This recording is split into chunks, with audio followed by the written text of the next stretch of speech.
GTV Bangla.24 সত্যের সন্ধানে অবিরাম। হবিগঞ্জের বাহুবলে সবুজে ঘেরা পাহাড়ি ঢালু পথ, যতদূর চোখ যায় উঁচু নিচু পাহাড় আর সবুজে ঘেরা চায়ের পাতা, শ্রমিকের ফিসফিস শব্দে চায়ের কুড়ি উত্তোলন। এ ছবিটাই যেন বাহুবলের চা বাগানের চেনা এক মানচিত্র। সবুজে ঘেরা পাহাড়ি সৌন্দর্যের আড়ালে লুকিয়ে রয়েছে এক অজানা সাফল্যর বাস্তবতা।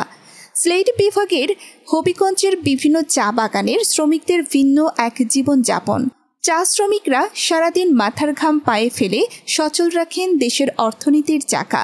তাদের জীবন মান ও বেতন স্বল্পতার চাপে সংসার চালাতে খেতে হচ্ছে হিমশিম। হবিগঞ্জ থেকে ইলিয়াস আলী মাসুকের তথ্য ও ভিডিও চিত্রে বিস্তারিত। আমরা প্রতিদিন নাস্তার টেবিলে যাদের শ্রমে পাই এক কাপ চা, আমরা কি ভাবি কখনো ওই চায়ের শ্রমিক কর্মচারী কর্মকর্তাদের জীবনমান উন্নয়নের কথা, যাদের হাতের সংস্পর্শে ঘামে আর শ্রমে সচল হয়ে ওঠে দেশের অর্থনীতির চাকা। তারাই সারাদিন কাজের শেষে নিজ নিজ ঘরে ফিরে কাঠফাটা রৌদ্রে একটা রুটি আর এক কাপ চায়ের রং পানি খেয়ে। কাজের ক্লান্তি শেষে চা শ্রমিকরা একটা রুটি সাথে চা পাতার ভর্তা আর এক বোতল চায়ের রং পানির কাপ হাতে নিয়ে বিশ্রামে বসেন তারা। এটাই তাদের দুপুরের খাবার বলে জানান চা শ্রমিকরা।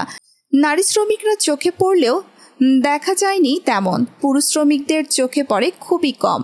জানা যায় চা শ্রমিকরা ইচ্ছে করলে দিনে 8 থেকে 10 ঘন্টা কাজ করতে পারতেন, কিন্তু তারা প্রতিদিন কাজ করেন 4 থেকে 5 ঘন্টা। দৈনিক হাজিরা 174 থেকে 180 টাকা। সাপ্তাহিক আসে রেশন, মাসে হাজিরা যা পায় বর্তমান সময়ের সাথে তাল মিলিয়ে সংসার চালানো খুবই কষ্টকর তাদের। ইচ্ছে থাকলেও পড়তে পারে না ভালো পোশাক, ছেলে মেয়ে স্কুলে লেখাপড়ার খরচ চালাতে হাঁফিয়ে ওঠেন এসব চা শ্রমিকরা। ফ্যাক্টরিতে নিয়োজিত পদস্থদের সারাক্ষণ কর্মব্যস্ত তার চাপ দেখা যায় তাদের চোখে মুখে। ইচ্ছে থাকলেও পারেন না পরিবারের সময় দিতে। সব বাগান আবার এক নয়, কিছু কিছু বাগানে ভিন্নতাও দেখা যায়। চা আমাদের দেশের সংস্কৃতির অংশ ও আমাদের গর্ব, কিন্তু যারা এই চায়ের পাতা তোলে তাদের জীবন যদি হয় দুর্বিষহ, তাহলে এই গর্ব হয়ে দাঁড়ায় প্রশ্নবিদ্ধ। কারণ এক কাপ চায়ের পেছনে লুকিয়ে আছে অনেক শ্রমিকের না বলা কষ্ট। তবে চা শ্রমিক ইউনিয়ন কোড অনুযায়ী তাদের নির্ধারিত মজুরি সঠিক পাচ্ছেন। বর্তমান সময়ে দ্রব্যমূল্যের ঊর্ধ্বগতির কারণে এর সাথে পাল্লা দিয়ে দিন দিন খরচও তাদের বাড়ছে পরিমাণের দ্বিগুণ। তাছাড়া অপর্যাপ্ত নিম্নমানের খাবার রয়েছে তাদের ভাগ্যে। এ নিয়ে সরকারের সুদৃষ্টি চেয়েছেন বাংলাদেশ চা শিল্প সমিতির সিলেট বোর্ডের নেতা।